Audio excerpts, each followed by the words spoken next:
So, you guys, if there was a 7-game series today, right now, who are you taking, Chiney? Oh, I'm taking the Suns. Okay. Who are you taking, Richard? Okay. The Warriors, 100%. 100%. 100%, I'm taking the Warriors.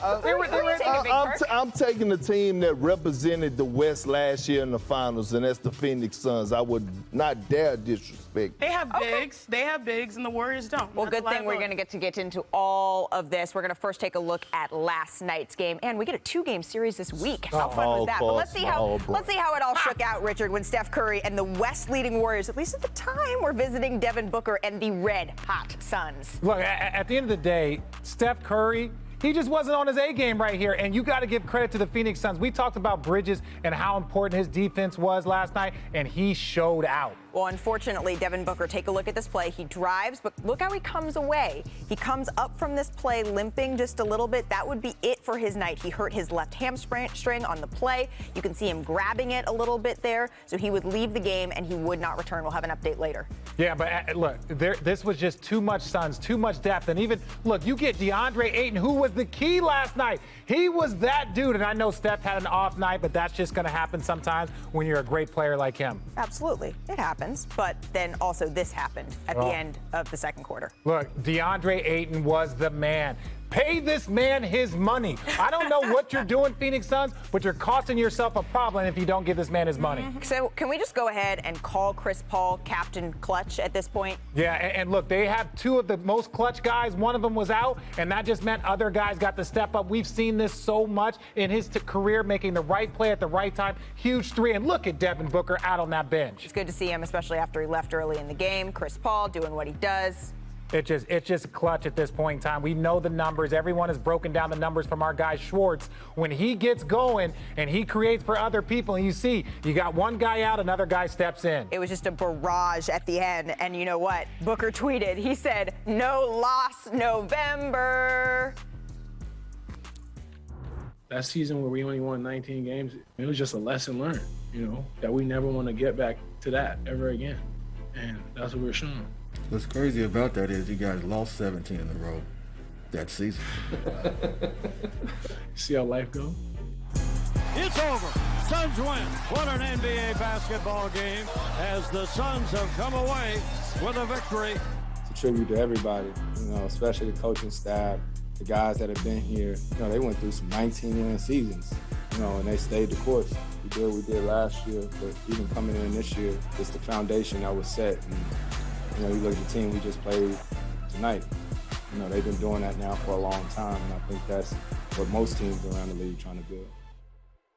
So if it wasn't official before, it's official now. The Suns have tied their franchise record 17-game win streak by beating 14 different teams in 7 different states. Phoenix has won 12 of these 17 games against teams that are 500 or above, including the last 2 against the Nets and the Warriors, who, along with the Suns, are atop the NBA standings. So the Suns became just the 7th team in NBA history to win at least 16 games without a loss in a single calendar month, say that 10 times fast, and the first since the 73-win Warriors in November of 2015. This is Chris Paul's second 16-0 month of his career. It's just easy for him at this point. He did it with the Clippers as well in December of 2012. So the Suns' win streak is at 17 games right now. That's tying a franchise record, as we just noted. They played the entire second half, though, without their leading scorer. That's Devin Booker. So Woj will be with us in a little bit to update on his hamstring. But before we get there, let's talk about what happened last night. Janae, I want to know from you, what did you see from the Suns' backcourt after Devin left? I feel like the guys can agree. Honestly, the story. They can agree? We can never. No. Never.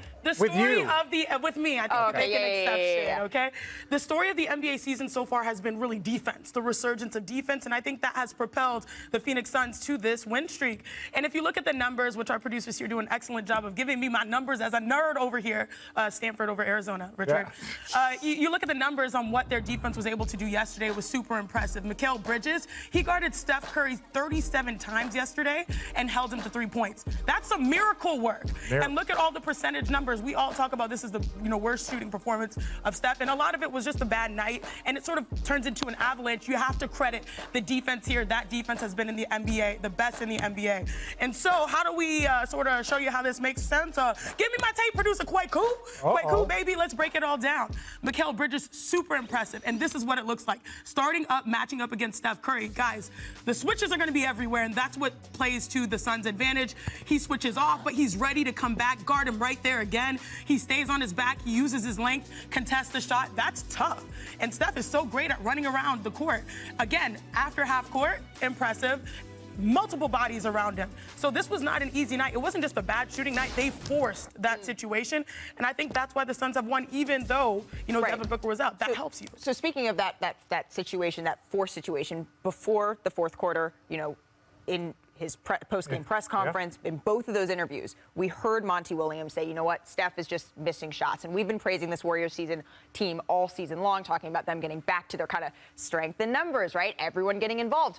But do they need an all-world shooting out of his mind Steph Curry to get back to that championship level? Not if they have Klay. If they have Klay, because we've seen Game 6 Klay. We've seen Klay do amazing things where he carried the Warriors. That's one of the reasons why he was upset he wasn't one of the 75 greatest. But one of the things that you pointed out in your video is how great of a job that Bridges did. But in some of those clips, you saw that they were allowing for DeAndre Ayton to track him. Yes. They were tracking him. They're like, listen, you're going to be on top, and Ayton, we want you up. In transition, you see that, JaVale McGee up on the ball. That's because Draymond is a playmaker. He's not necessarily an offensive threat. So they're like, if Draymond wants to go for 18, if Draymond wants to go that, but what we're not going to do today is allow Steph to be Steph. And the last thing I'll say about Monty Williams sound like a coach that was going to have to go against Steph again. He's going to have to go against Steph again. He's like, he was just missing shots. Can I jump in with numbers? Because this is amazing. DeAndre Ayton held the Warriors to 3 for 11 field goal as the primary defender. Also, the Warriors were 1 for 15 field goal percentage, 7% when he contested a jump shot. Thanks for watching ESPN on YouTube. For live streaming sports and premium content, subscribe to ESPN Plus right now.